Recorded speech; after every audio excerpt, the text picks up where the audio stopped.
Dentro del ciclo Integrando Saberes que organiza el Instituto Nacional del Teatro, estamos presentando en esta oportunidad una nueva clase magistral a cargo de Fabián Castellani de la provincia de Mendoza. Fabián Castellani se formó como intérprete en la Universidad Nacional de Cuyo y tomó clases con Eugenio Barba, Julia Barley y Ricardo Bartiz, entre otros. Ha presentado sus espectáculos en más de 50 ciudades entre la Argentina y el exterior. Además, es integrante fundador del grupo La Rueda de los Deseos desde el año 2001. Su actividad artística abarca también la música y la literatura. Es bajista de una banda de rock y publicó sus cuentos en diarios y revistas de la región. Los invitamos ahora a escuchar la clase magistral de Fabián Castellani.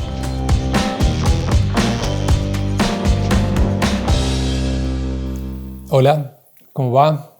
Muy contento de estar aquí en estas clases virtuales. Muy agradecido también por la invitación. Bueno, quería empezar contándoles que en mi recorrido como director siempre me he apoyado en algunos conceptos que han orientado mis ensayos, mis producciones, ¿sí? A veces para darle un orden cuando estaba el caos, y a veces por lo contrario, para romper, para quebrar cuando había demasiada organización, ¿no? Uno de los pilares que he utilizado por mucho tiempo son las 6 propuestas para el próximo milenio de Italo Calvino, ¿sí? Quiero empezar con una cita cuando habla de levedad, ¿sí? En ciertos momentos me parecía que el mundo se iba volviendo de piedra, una lenta petrificación más o menos avanzada según las personas y los lugares, pero de la que no se salvaba ningún aspecto de la vida. Era como si nadie pudiera esquivar la mirada inexorable de la medusa. El único héroe capaz de cortar la cabeza de la medusa es Perseo, que vuela con sus sandalias aladas. Perseo que no mira el rostro de la gorgona, sino solo a su imagen reflejada en el escudo de bronce. Y en este momento, cuando empezaba a sentirme atenazado por la piedra, como me sucede cada vez que intento una evocación histórico-autobiográfica, Perseo acude de nuevo en mi ayuda. Bien, vamos a pedirle ayuda a Perseo entonces, como hago siempre con mis espectáculos, para que no se vuelvan pesados, para que esta clase tampoco se vuelva pesada y pueda tener la levedad necesaria para que mis palabras lleguen a ustedes, ¿sí? Decía entonces que había trabajado mucho con las 6 propuestas de Calvino: levedad, rapidez, exactitud, visibilidad y multiplicidad. Otros ejes que fueron y siguen siendo muy importantes en mi trabajo de dirección son las 3 dramaturgias barbianas, ¿sí? Dramaturgia dinámica u orgánica, dramaturgia narrativa y dramaturgia evocativa. Me ayudan mucho, por ejemplo, a organizar mis ensayos. En algún ensayo presto atención a una de las dramaturgias, en otro ensayo presto atención a otra, e incluso cuando tengo la suerte de trabajar con alguna asistente de dirección, podemos diversificar la tarea, ¿no? Mientras yo estoy prestando atención a una de las dramaturgias, el asistente o la asistente está prestando a la otra. Es un sistema que la verdad que lo utilizo mucho y me ayuda a planificar los ensayos. Pero últimamente ha ido apareciendo una tríada de conceptos que sería personal, ¿no? De a poco fueron apareciendo algunas palabritas que resumen un poquito lo que yo quiero ver en un espectáculo que yo dirijo, ¿no? Esas 3 palabras son idea, eficacia y belleza, ¿sí? Entonces, en el trabajo de hoy voy a hablarles de esos ejes. Me interesa mucho contarles lo que me pasa a mí con estas palabras, lo que motivan en mí estas palabras, no con la intención de contagiarles, menos en estos momentos, pero sí tengo el deseo de estimular algunas triadas personales, incluso algunas triadas propias, o incluso de qué manera lo que a mí me sucede con estas palabras a ustedes les puede provocar una oposición, ¿sí? Esta es mi idea, así es como quiero plantear estas tres temáticas que ayudan a mi trabajo en los últimos años. Voy a empezar por la idea, ¿sí? En el principio era el logos. Como buen occidental, vamos a empezar por la idea. Una obra surge siempre desde la idea. Pero la original no siempre es responsabilidad nuestra, ¿no? A veces es una institución la que nos encarga de poner en escena un proyecto o un grupo que nos llama para que lo dirijamos. O partimos de la idea ya latente en un texto. En mi caso, he trabajado por muchos años con el grupo La Rueda de los Deseos y gran parte de las veces las ideas iniciales eran propuestas de las actrices. Aquí, bueno, podríamos detenernos a estudiar de dónde nacen las ideas y cómo, ¿no? Pero me gustaría focalizarme en el momento en que empieza el trabajo de dirección, ¿no? Que es cuando esas ideas pasan del plano invisible al plano material, ¿no? Me parece que desde la dirección tenemos que tener muchísimos recursos para transformar estas ideas que pueden surgir en una charla o en un texto en algo que pueda ser visto, que pueda ser escuchado, que pueda ser representado, ¿no? Y esa tarea no es tan sencilla, ¿no? Me parece que hay que generar una gimnasia con respecto a eso. Se me viene a la cabeza lo que plantea André Bernstein en la puesta en escena, ¿no? A principios del siglo XX, cuando todavía hay una discusión entre la importancia que tiene un texto escrito por sobre un texto representado, ¿no?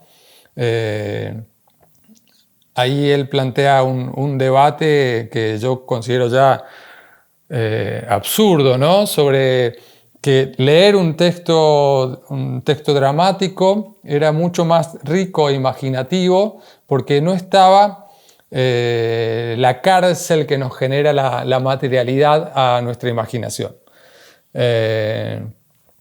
Me parece que, como decía recién, que es algo ya obsoleto y que está claro para nosotros en la actualidad que el espectáculo, el teatro en vivo es algo muy diferente a la literatura dramática y por lo tanto trabaja con leyes diferentes, ¿no? Bueno, me ayuda a ejemplificar esta propuesta un artículo que escribe Susan Sontag analizando la histórica puesta de Marat Sade hecha por Peter Brook en Londres en 1964. A Sontag le llama poderosamente la atención que una obra que impacta profundamente a sus espectadores reciba malas críticas, incluso de críticos que están fascinados con la puesta. Y escribe lo siguiente: en arte hay que contar con otro uso de las ideas, en cuanto a estimulantes sensoriales. Antonioni ha dicho de sus películas que quiere que en ellas se prescinda del anticuado sofisma de los positivos y negativos. Este impulso se revela de un modo complejo en Marat Sade. Semejante postura no significa que estos artistas pretendan prescindir de las ideas. Significa simplemente que las ideas, incluidas las ideas morales, están expresadas en un nuevo estilo. Las ideas pueden presentarse como decoración, como ingenio de utilería, como material sensorial. Y más adelante agrega: el hecho de que las ideas tratadas en Marat Sade no estén resueltas en un sentido intelectual es mucho menos importante que la medida en que coinciden en el terreno sensorial. En mi caso, siempre lo primero es una idea escenográfica o de relación espacial entre escena y espectadores. Y me parece muy importante llegar al primer ensayo con alguna idea clara, ¿sí? Incluso aunque sepamos que esa idea va a ser transformada, ¿no? Pero poder contagiar al grupo de actrices y actores, al equipo de trabajo de una idea potente y primigenia, ¿no? Voy a citar a Eco hablando de las teorías de Pareyson, ¿sí? De todo lo dicho se desprende otro aspecto de la doctrina estética de Pareyson. La producción artística consistirá en un intentar, un proceder a través de propuestas y esbozos, pacientes interrogaciones de la materia. Pero esta aventura creadora tiene un punto de referencia y un término de comparación. El artista procede a través de intentos, pero sus intentos están guiados por la obra tal como habrá de ser, que bajo forma de llamada y exigencia intrínseca a la formación orientan el proceso productivo. El intentar, por lo tanto, dispone de un criterio indefinible pero sumamente sólido, el presentimiento de una solución, la intuición de la forma. Humberto Eco, la definición del arte.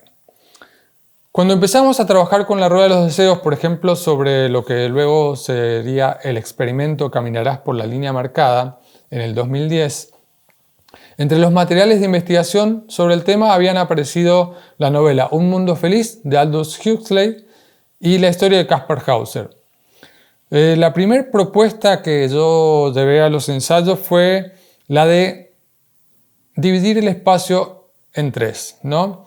Me parecía interesante para hablar de cómo la educación es diferente de acuerdo a la clase social y al contexto, que el espectador pudiera ver solo una parte de la educación, ¿sí? Entonces, mi idea era dividir tanto al espacio de la escena como al espacio de los espectadores, ¿sí? Esa idea fue trabajada de muchas maneras durante mucho tiempo. En algún momento de los ensayos fue eliminada, ¿no? Resultó molesta a la creación colectiva que estábamos trabajando, en este caso con el asesoramiento dramatúrgico de Arístides Vargas, pero en algún momento regresó y al momento de estrenar la obra teníamos una sola división y no estaba el espacio dividido durante toda la obra, sino en la parte central. Quiere decir que al comienzo todo el grupo de espectadores podía ver la escena completa y en algún momento había un telón que atravesaba la platea y el escenario, ¿no? De modo que yo podía ver una parte de la escena y escuchar lo que sucedía del otro lado. Esto fue trabajado también como un montaje sonoro entre lo que veo y lo que escucho. Pero hacía referencia a esto porque tenemos que tener cuidado con los caprichos de dirección, ¿no? Muchas veces tenemos ideas en un comienzo que después tienen que ser desechadas. Y acá me interesa mucho citar lo que dice Grotowski, que lo dice de manera magistral. Dice, entonces el director debe sacar de esta visión aún confusa, que no es la concepción, sino el sueño de un espectáculo, ciertos primeros planos del trabajo. Necesariamente debe traducir esto en términos precisos. ¿Cuáles actores? ¿Cuáles espacios? Debe tener un proyecto, es inevitable. Si es muy estúpido, después se atendrá a su proyecto. El proyecto es necesario para arrancar el trabajo, pero después llegan las cosas desconocidas. De los actores emergen cosas ignoradas, al director mismo llegan nuevas asociaciones. Los objetos muestran nuevas funciones posibles. Esta idea inicial a la que me refiero es como el boceto de un pintor, ¿no? Generalmente muy diferente a la obra terminada.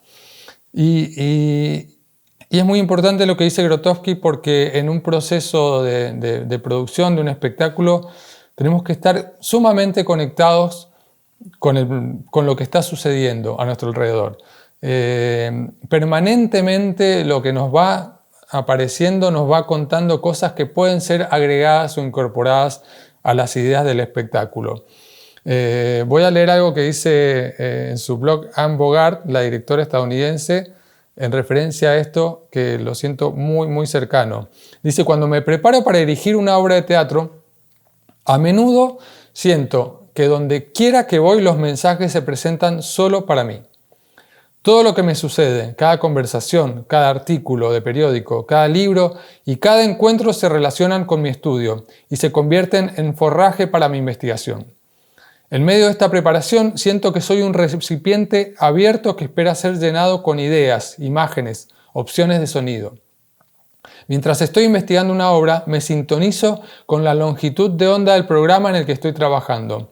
Y luego me muevo por el mundo prestando mucha atención a lo que está sucediendo, notando todo lo que es útil en mi trabajo. Durante este periodo de investigación tengo curiosidad natural porque siento que estoy en una búsqueda del tesoro. Y esa idea está a la vuelta de la esquina. Tomo muchos desvíos y a menudo siento que estoy atrapada en una aventura. La curiosidad conduce. Esta sensación que plantea de curiosidad permanente en un proceso de ensayos que plantea Bogart debe ser provocada también en el equipo de trabajo, ¿no? Es muy importante que actrices, actores, equipo técnico tengan esa misma necesidad de encontrar lo necesario para el espectáculo. Los detalles de vestuario pueden aparecer el ropero de la abuela de una actriz, o del último viaje de una escenógrafa, o de una subasta del Ejército de Salvación frente al teatro la semana antes del estreno, ¿no? Uno de los últimos espectáculos que dirigí fue una versión de Rey Lear llamada Buffon Lear. Tiene un vestuario muy particular que surgió en un momento del proceso de ensayo, cuando yo fui a ver una muestra de cultura japonesa. Mi hijo estudia Kendo, practica Kendo, y bueno, fui a ver ahí a sus compañeros y a sus profes que estaban en una muestra de cultura japonesa, y me encontré con una exposición de una técnica llamada Boro. Me fascinó, me encantó lo que vi, ¿no? Y me pareció que era posible incorporarlo al vestuario de la obra. Me puse a estudiar y ahí, bueno, encontré que el Boro es una técnica tipo patchwork. Los campesinos japoneses entre el siglo XVII y el XIX remendaban sus prendas porque el algodón era escaso y prohibitivo para las clases bajas. Pero ese trabajo de emparchado las iba embelleciendo, les iba dando un valor por el paso de los años, ¿no? Así lo viejo permanecía y adquiría un valor a punto tal que eran heredadas como grandes tesoros por las siguientes generaciones, ¿no? A veces en esta población tan pobre era la única herencia o la gran herencia era un vestuario con la técnica del Boro, ¿no? Finalmente el espectáculo completo era un patchwork de escenas trágicas con parches bufonescos, ¿no? Intentando mantener una tradición teatral viejita, pero que debe ser ayornada para que sobreviva como herencia. Algo que fue casual, que surgió en una visita a un evento, transformó completamente y le dio una profundidad a muchas lecturas que teníamos en la obra sobre lo viejo, sobre lo emparchado, sobre la herencia, ¿no? Por eso me parece muy importante poder trabajar siempre, tener las antenas paradas cuando estamos en un proceso, ¿no? Y voy a cerrar esta parte con una cita de Van Gogh que dice: «Te pido tan solo que no vayas al encuentro de ideas mejores que las que ya llevas dentro». ¿Sí? Esto lo dice Van Gogh en sus cartas a Theo. Persiguiendo el imposible. Cuando a finales del siglo XIX comienzan las grandes reformas teatrales, la atención primero se va a centrar en la escena. ¿Cómo llenar de vida un teatro que se había vuelto puro convencionalismo y moda social, sin acontecimiento ni verdad escénica? Aparecen, a mi punto de ver, dos reformas importantes. La transformación de los diseños escenográficos, que pasa de los telones pintados a las estructuras con columnas y escaleras de Appia, Gordon Craig y el constructivismo meyerholdiano, que proporcionan un espacio real y concreto para que los cuerpos y la iluminación puedan relacionarse de verdad con las escenografías.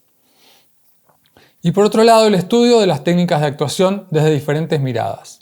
Coppó, Meyerhold, Eisenstein van a buscar en la comedia del arte italiana la vitalidad que necesita la escena. Gordon Craig va a requerir un cuerpo entrenado al punto de ser maleable como una super marioneta para conseguir la perfección a la que acceden otras artes. Stanislavski va a procurar acercarse por medio de la psicología para estimular una actuación verosímil desde el manejo y conocimiento del mundo interno y del uso de las acciones físicas como motores para llegar a la emoción en su última etapa. Además, en esta época surge un encanto de los hacedores teatrales por todo lo referido al oriental. La danza balinesa en Artaud, el teatro kabuki del No de Japón, la ópera de Pekín, el katakali, un teatro donde los sentidos son hiperestimulados, desde lo visual y desde lo sonoro. Un teatro hecho mucho más para ser disfrutado que para ser comprendido. Todos estos ingredientes van a lograr que en algún momento esa búsqueda de la eficacia de la escena pase a centrarse en los espectadores, ¿sí? Cómo ser eficaz con los espectadores, de qué manera estimular y también podríamos decirlo, manipular la atención de los espectadores. Y aparece el concepto de montaje de atracciones de Sergei Eisenstein. Leo una cita. La atracción en nuestro diagnóstico del teatro es todo momento agresivo en él. Es decir, todo elemento que despierta en el espectador aquellos sentidos o aquella psicología que influencia sus sensaciones. Todo elemento que pueda ser comprobado y matemáticamente calculado para producir ciertos choques emotivos en un orden adecuado dentro del conjunto. Único medio mediante el cual se puede hacer perceptible la conclusión ideológica final. Eisenstein propone disponer a lo largo del espectáculo células de atracción, para así manejar la atención y conducirla a una lectura ideológica. En la misma época, pero en Francia, Antonin Artaud, en El teatro y su doble, escribe lo siguiente. Propongo pues un teatro donde violentas imágenes físicas quebranten e hipnoticen la sensibilidad del espectador, arrastrado por el teatro como por un torbellino de fuerzas superiores. Y más adelante en el mismo libro escribe, sin un elemento de crueldad en la base de todo espectáculo no es posible el teatro. En nuestro presente estado de degeneración, solo por la piel puede entrarnos otra vez la metafísica en el espíritu. Vemos aquí que aparece a comienzos del siglo XX la idea del espectador como público, como masa, ¿no? Con la idea de que lo que es eficaz para una persona va a ser eficaz para todas las personas, ¿no? Más adelante va a aparecer una idea con la que yo comulgo mucho más, que es la idea de los espectadores, ¿sí? Voy a citar a Eugenio Barba cuando él habla de los espectadores con los que él se relaciona para sus distintos trabajos. El niño que se dejaba tomar por la euforia del ritmo y de la maravilla, pero que era incapaz de evaluar símbolos, metáforas y originalidad artística. Knudsen, un viejo carpintero que como artesano sabía evaluar los pormenores bien elaborados. El espectador que creía que no comprendía, pero danzaba sin saberlo en su asiento. El amigo que había visto todos mis espectáculos y revivía el placer de reconocer lo que hacía amarlos. Y al mismo tiempo permanecía desconcertado al descubrir escenas desagradables. El ciego Jorge Luis Borges, que disfrutaba las mínimas alusiones literarias y los espesos estratos de informaciones vocales. El sordo Beethoven, que escuchaba el espectáculo a través de la vista, apreciando la sinfonía de acciones físicas. Un bororo del Mato Grosso, que reconocía una ceremonia por las fuerzas de la naturaleza. Una persona amada y que yo quería que estuviera orgullosa de mí y de mis actores. Este texto está en Quemar la casa. Me parece muy importante que cuando pensemos en eficacia no pensemos en una eficacia para la multitud, para el concepto de masa o de público, sino que pensemos en que algo que puede ser eficaz para un espectador no necesariamente va a ser eficaz para otro. Pero volvamos a las citas de Eisenstein y Artaud. Tenemos dos semejanzas. La idea de lo agresivo, dice Eisenstein, violento, dice Artaud. Y la necesidad de alterar los sentidos, influenciar sus sensaciones, dice Eisenstein, hipnotizar la sensibilidad del espectador solo por la piel, dice Artaud. La primera semejanza la vamos a considerar un signo de los tiempos, no una necesidad entre guerras. No creo que una atracción deba ser solamente violenta o agresiva. Obvio que tampoco vamos a negar que la imagen del perro andaluz donde aparece un ojo cortado con una gilet es una atracción sumamente cruel y eficaz. Es imposible no reaccionar frente a esa escena. Pero me parece que a lo largo del tiempo podemos encontrar otros estímulos que no necesariamente sean crueles. Eso lo voy a desarrollar un poquito más en el último punto.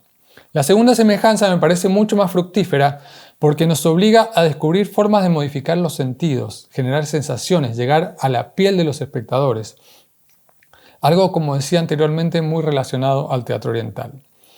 Maestros como Meyerhold, Lecoq, Decroix, Grotowski, Barba, Nushkin, Barley, Carreri, Suzuki, Bogart y el mismo Eisenstein han trabajado sobre la idea de la acción eficaz, proponiendo a actrices y actores el uso de todo el cuerpo para la realización de cada acción. Incluso cuando es necesario sublimarla en el espacio, debe estar latente en la serpiente de la columna. Siempre motivada por una intención. Un cuerpo entrenado, presente, que conozca las leyes de la dramaturgia dinámica u orgánica, nos facilitará la relación entre la escena y la platea de manera eficaz. Pero vamos a acercarnos más al trabajo de la dirección, ¿sí? Confío mucho en la precisión. Creo fundamentalmente en el trabajo sobre el detalle. Una de las 6 propuestas de Italo Calvino es la exactitud, como dije anteriormente. Y al respecto, él escribe: exactitud quiere decir para mí sobre todo 3 cosas. Un diseño de la obra bien definido y bien calculado. La evocación de imágenes nítidas, incisivas, memorables. Un lenguaje lo más preciso posible, como léxico y como expresión de los matices del pensamiento y de la imaginación. Yo creo que es imprescindible ser exactos para lograr eficacia. Incluso ser exactos cuando usamos la inexactitud como recurso. No hay nada más complicado que lograr una sensación de caos en un espectáculo. Es imposible no ser exactos para lograr esa sensación. Porque la exactitud debe ser un recurso, no un fin. No puede estar en un primer plano. Si alguien sale de ver un espectáculo exclamando ¡qué maravilla tanta precisión!, es mejor que hagamos relojes antes que teatro, ¿no? Me parece que tenemos que ser muy claros en esta idea. La exactitud como recurso, no como fin. Otro de los principios que utilizo pensando en eficacia es el de opuestos y toda la gama de matices intermedios, los contrastes. Pero vamos a volver a Calvino.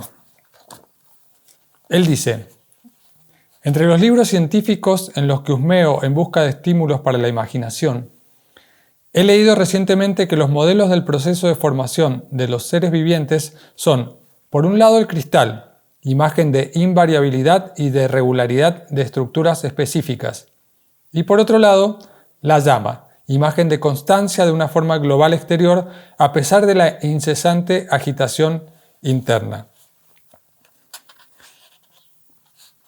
Las imágenes contrapuestas de la llama y el cristal se usan para visualizar las alternativas que se plantean en la biología y de esta pasan a las teorías sobre el lenguaje y sobre las capacidades del aprendizaje. Lo que me interesa ahora es la yuxtaposición de estas dos figuras, como en uno de aquellos emblemas del siglo XVI de que les hablé en la conferencia anterior. Cristal y llama, 2 formas de belleza perfecta de las cuales no puede apartarse la mirada. 2 modos de crecimiento en el tiempo, de gasto de la materia circundante, 2 símbolos morales, 2 absolutos, 2 categorías para clasificar hechos, ideas, estilos, sentimientos. Me referí hace un momento a un partido del cristal en la literatura de nuestro siglo. Creo que se podría establecer una lista similar para el partido de la llama. Siempre me he considerado partidario del cristal, pero la página que acabo de citar me enseña a no olvidar el valor que tiene la llama como modo de ser, como forma de existencia. Quisiera igualmente que quienes se consideran partidarios de la llama no pierdan de vista la calma y ardua lección de los cristales. Fundamental para mí trabajar sobre opuestos, ¿sí? En una escena que está repleta de objetos o con muchos actores, muchas actrices, en algún momento vamos a trabajar sobre el vacío. Si una escena tiene un ritmo agitado, veloz, en algún momento llegará la calma. Si hay una composición basada en colores cálidos, habrá algún objeto que intervenga con colores fríos. Todos los elementos de la puesta en escena van a ser atravesados por opuestos. Y me parece hermoso cómo plantea Calvino. Podemos elegir el cristal, podemos elegir la llama, pero siempre trabajando con el contrapunto presente. Y aquí nace una aclaración. Para mí, el teatro debe ser un organismo, no una máquina. La eficacia debe ser medida según la generación de vida, no de productividad. Y aquí vuelve a aparecer el concebir a espectadores particulares, no como una masa uniforme. Si no, solo deberíamos copiar mecanismos de Hollywood. La vida fluye, se modifica. Lo que está arriba baja, lo pesado se vuelve liviano. En una máquina también puede suceder, solo que eso está presente ante nuestros ojos. Es sencillo desarmar un mecanismo. En la naturaleza los cambios son imperceptibles. No sabemos en qué momento la vida se puso patas para arriba. Y ese nivel de eficacia es el que me seduce, el que me provoca, el invisible. Las células de atracción que impactan a veces para esconder la mutación interior del espectáculo. Eso es muy difícil de lograr, pero me motiva mucho intentarlo. Elogio de la belleza. En defensa de la identidad y de la belleza, mecanismos. A mí me gustan los caballos blancos, los girasoles, los cigarrillos rubios y los negros, el café muy fuerte, el mate amargo. También me gustan los pepinos, como los prepara Nomi, los langostinos, las rabas, los locos, los erizos. En fin, todos los mariscos. Las canciones de Serrat, José Larralde, Spinetta, Manal, Charly García, Violeta Parra, el tango, Piazzolla, el polaco y la tana, algunos versos de Neruda, todo Vallejo, los libros de Cortázar, los hombres con el rostro ahindiado y otros hombres, el mar, los redonditos de ricota, el teatro contemporáneo y algo del teatro clásico, la voz de Janis Joplin, los cuadros de Dalí, las mujeres de Modigliani, el Guernica de Picasso, el jardín de las delicias de Bosch, Boca Juniors, el asado y las ensaladas, la proboleta a la parrilla, el piano de Villegas, los cuadros de Mauricio Stem, la cerveza bien helada, el color amarillo, el humor de Eduardo Arce, leer Artaud de vez en cuando y también a García Márquez, las caricias, el dulce de leche, levantarme en medio de la noche e irme a pasear por Buenos Aires, los hombres y las mujeres que luchan por un mundo más habitable, los pies chiquitos de Malena, algún cuento de Borges, 2 poemas de Benedetti y 4 de Hellman, los besos de Malena, la poesía de Sergio Darling, las canciones de la nueva trova, dibujar, hacer el amor cada 4 días, escribir boludeces. Pero en realidad, ahora que lo pienso, yo me fabrico estas listas porque aquí en el hospicio me son muy necesarias. Así, uno no se olvida de quién es al menos, y de paso se acuerda que existen cosas lindas. Marisa Wagner. Una de las cosas que nos enseña este poema es que no existe la belleza, sino las bellezas. Seguramente mientras escuchaban mi lectura, iban coincidiendo en algunos de los gustos y en otros no, ¿sí? Creo que la idea de un canon es imposible hoy. En el caso del teatro, el mundo de las poéticas, de autores, de directoras, de grupos, han dinamitado el concepto de que hay cosas que puedan ser bellas para la totalidad, igual como lo planteaba recién con el concepto de eficacia. Van Gogh en sus cartas a Teo dice: lo que crea belleza y es ciertamente bello es de igual manera verdadero. La pregunta sería: ¿verdadero para quién? Creo que la teoría de la relatividad y los tiempos líquidos de Bauman han desarticulado este pensamiento, al menos desde una lectura unívoca. Estoy seguro de que esa belleza es verdadera para quien la crea y para algunas personas que la aprecian. Pero sería ingenuo pensar que cuando logramos expresar artísticamente nuestra belleza seremos verdaderos para el mundo. Sí creo profundamente que nuestra obra tendrá mucha más fuerza si logramos encontrar y estimular nuestras bellezas. Por eso me gusta el título de la poesía que leí, ya que relaciona la identidad con la belleza. Y me encanta pensar que esas bellezas cambian, como cambia o debería cambiar nuestra identidad. Ser siempre lo mismo, eso sí que no debe ser bello. Michael Chekhov dice algo muy claro al hablar del sentimiento de belleza. Cito: dentro de cada artista, a menudo profundamente escondido, hay un manantial de belleza viva y de armonía creativa. Tomar conciencia de esta belleza interior del ser supone un primer paso para el actor, que puede entonces permitir que esta belleza impregne todas sus expresiones, movimientos y caracterizaciones, incluso en sus aspectos feos. La belleza es una de las más destacadas cualidades que distinguen a todas las grandes obras de arte. Entiendo que el concepto de belleza es un concepto polémico, porque bueno, estamos acostumbrados a ligarlo al ideal de belleza burgués, ¿no? A un canon de belleza que se estipula desde arriba y al cual tenemos que someternos, ¿no?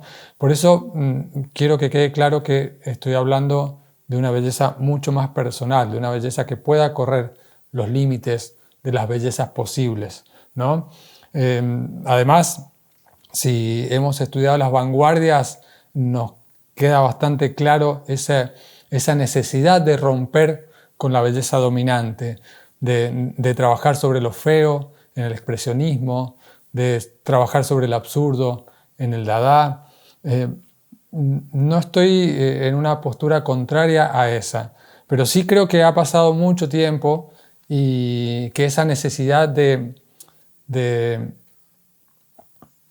oponerme al espectador a partir de la agresión, de la violencia o de la fealdad, está un poco más alineado con lo que sucede en otros estratos de la vida, ¿no?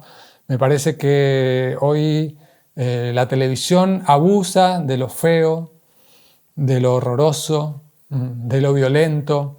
Me parece que hoy la vida se ha vuelto fea, violenta, los espacios de trabajo, y me parece en ese sentido que la belleza puede volverse revolucionaria.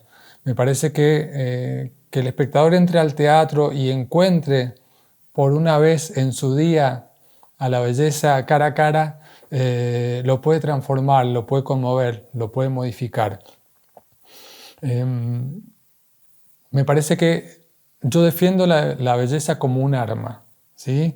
El teatro puede ser uno de los pocos lugares para encontrar belleza hoy. Incluso es lo que puede traicionar nuestra necesidad de eficacia absoluta, como decía recién. Cuando la eficacia se vuelve una obsesión, la belleza nos va a correr siempre de ese lugar porque nos va a obligar a instalarnos en un discurso poético que ya no va a ser tan fácil de manipular. Y ese riesgo me parece muy interesante. Quiero que entiendan que no hablo de una belleza condescendiente, ¿no? No creo en una belleza de superficie brillante, ¿no? Me parece que la belleza es compleja, es profunda. Francis Bacon nos dice, no hay belleza sin herida. Yo creo que Bukowski es belleza, Artaud es belleza, Pizarnik es belleza, Dickinson es belleza, Lispector es belleza, Di Benedetto es belleza, Lemebel es belleza, Chaplin es belleza, Kurosawa es belleza, Martel, Greenaway, Bausch, Van der Keyboes, Zappa, Joplin, Prince, Björk, los Sex Pistols son belleza. Y aquí es bueno ahondar en el entrenamiento de quienes trabajamos en la dirección escénica, ¿no? Me parece que nuestro entrenamiento es muy complejo, muy extenso y muy arduo. Debemos alimentarnos permanentemente de música, cine, literatura, en todas sus ramas, artes visuales, diseño, todo lo que esté a nuestro alcance, la curiosidad que planteaba Anne Bogart en una cita anterior, ¿no? Debemos fagocitar todo lo que está a nuestro alrededor y transformarlo, traducirlo en experiencias personales que puedan ser llevadas a la escena. Nuestra belleza, como nuestra identidad, puede y debe crecer, debe ramificarse, y en ese sentido nuestro entrenamiento va a servir de mucho. Lo que se estanca se pudre, decía en un manifiesto que escribimos cuando creamos Argonautas, un centro de investigación y experimentación teatral que fundamos en 2001 y cerramos en 2011 con mis compañeros y compañeras de tribu, Gaby, Guille, Vale, Tamia, Dani, Nadia, Fede y mucha gente más. Nuestra belleza no puede solidificarse como el estilo de los creadores de la modernidad, a mi parecer. Me parece que la fragmentación nos ayuda mucho a corrernos de ese lugar de ser siempre los mismos, de tener un sello demasiado fuerte que se vuelva dominante en nuestras futuras producciones. Me parece que lo que está sucediendo ahora es una clara señal de que todo cambia de un día para el otro, de que no sabemos qué va a pasar y de que es interesante que podamos pensar con cambios, pensar con modificaciones, Estos tres ejes de idea, eficacia y belleza son tres ejes que a mí en este momento me estimulan, me aguijonean, pero espero que puedan cambiar en el futuro, así como antes no existían para mí. Me parece que en ese sentido mis palabras pueden despertarles algunas preguntas. ¿Qué opinan ustedes de la idea, de la eficacia, de la belleza? ¿Desde qué punto las ven ustedes a estas características de un espectáculo? ¿Son necesarias, son obligatorias, son prescindibles, ¿no? Para mí hoy, como les digo, tienen que estar en un espectáculo, tienen que modificarse, tienen que contraponerse. Incluso hay espectáculos en donde priorizo la eficacia y espectáculos en donde priorizo la belleza. Eso depende del proyecto, la época, cómo estemos trabajando, ¿no? Voy a terminar esta exposición pidiéndoles que se cuiden mucho, ¿sí? Y que, bueno, que nos preparemos para cuando el teatro vuelva a ser convivio, y que nos preparemos para cuando la vida vuelva a ser convivio. Ya pasará estos momentos de pandemia y vamos a poder volver a vernos, vamos a poder volver a estar presentes. Por ahora los saludo, espero que estén muy bien y espero impacientemente sus preguntas. Así esto se transforma en un diálogo y puedo escuchar de qué manera resonaron estas palabras en ustedes. Muchas gracias.